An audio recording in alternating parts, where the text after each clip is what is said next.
Hello everyone, and welcome back to my YouTube channel. Let's start the today information. People are asking me how come you're not doing a lot of talking on Iraq. I said, what is there to talk about? They're too busy trying to establish a government. They still haven't done that. You think what's on their mind is the Iraqi exchange rate? No. They're trying to decide who is going to be the prime minister. They're trying to decide who is going to be the president. All of that kind of stuff has to be worked out first before anything else.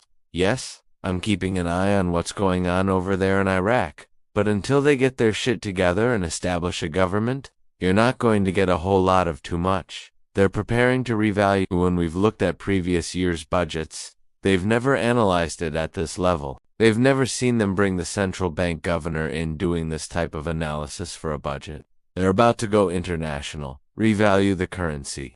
That's why things are being studied, carefully reviewed at this level, all the way to the level of having the central bank governor in there. The money man, exclusive U.S. State Department, nominating Maliki will force us to reassess our relationship with Iraq. The U.S. State Department confirmed on Wednesday that the United States' position remains firm and unwavering regarding the nomination of State of Law Coalition leader Nouri al-Maliki for the Iraqi premiership, hinting at harsh diplomatic measures if this option is pursued.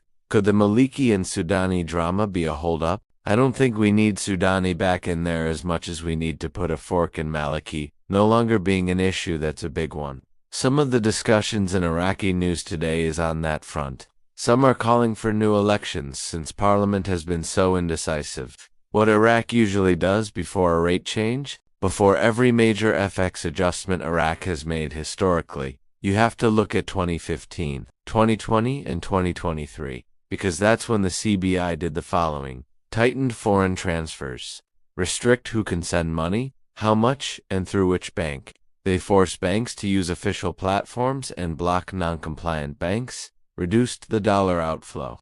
All of these are happening right now. The CBI is tightening the control of their currency. They need to have stable pricing. What's that going to be? That's going to be a real effective exchange rate with a commercial digital dinar that needs to be supported with real fundamentals. I want Iraq to have an opportunity to raise the value of their currency. They're not raising it because Iran steals everything with their political influence in parliament. In the banking sectors, I'm concerned we may have to do something physical, but I am grateful the United States of America has the ability to make this snap very quickly. The RV should happen somewhere in that 21st, 22nd for notifications, which is Saturday, Sunday, this weekend. MP government agreement to raise the dollar exchange rate to 180,000 dinars. Such a high rate, a massive devaluation, is contrary to the work of the CBI. It would favor the dollar and the money exchanger selling dollars, something the CBI needs to break. To even suggest, it tells a story in itself where the Iranian-backed coordination framework is coming from, as far as leading the way to the destruction of Iraq. We know that al-Sudani will not go along with a devaluation and leaves these matters to the CBI. Right now, Iraq is going 50 directions at the same time. It's a very difficult investment. Nobody right now can gauge this investment accurately. I don't care who it is. I don't care how sharp of a thinker they are. The news can be perceived as very misleading and confusing right now. Clear evidence of WTO readiness. The files are complete. Negotiations are active still. I think the timing is impeccable. Iraq now has the foundational requirements covered.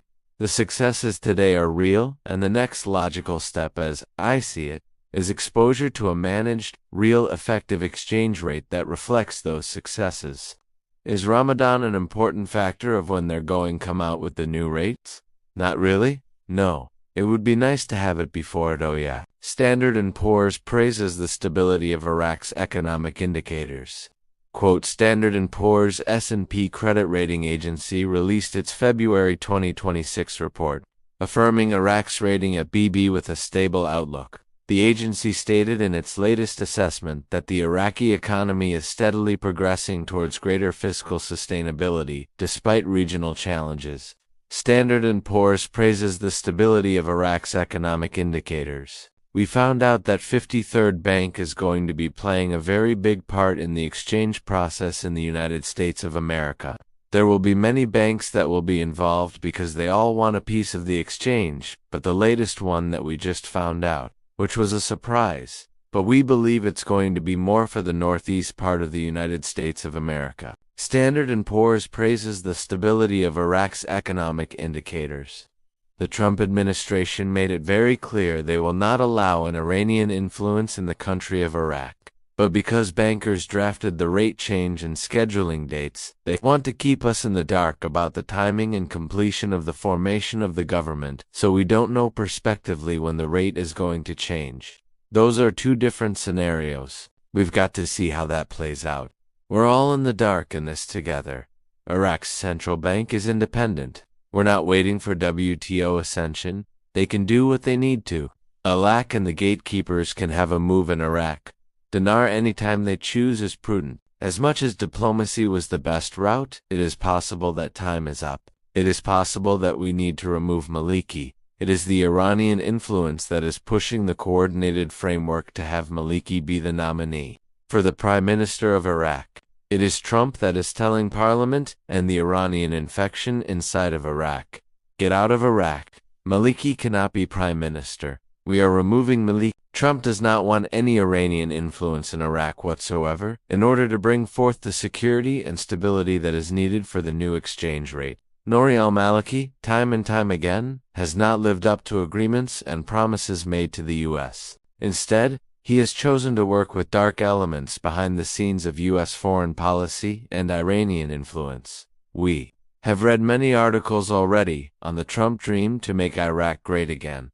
As investors, if we have any chance of seeing the reinstatement of the Iraqi dinar, and thus revaluation, if it will be under the Trump administration, we see in articles that the U.S. under President Trump is not going to back down, compromise, or negotiate, and thus allow any outside nation, most importantly Iran, to influence Iraqi politics. If President Trump is going to work with Iraq to mold it into the financial and economic powerhouse, he must have a government in place that he can work with and will not betray his foreign policy.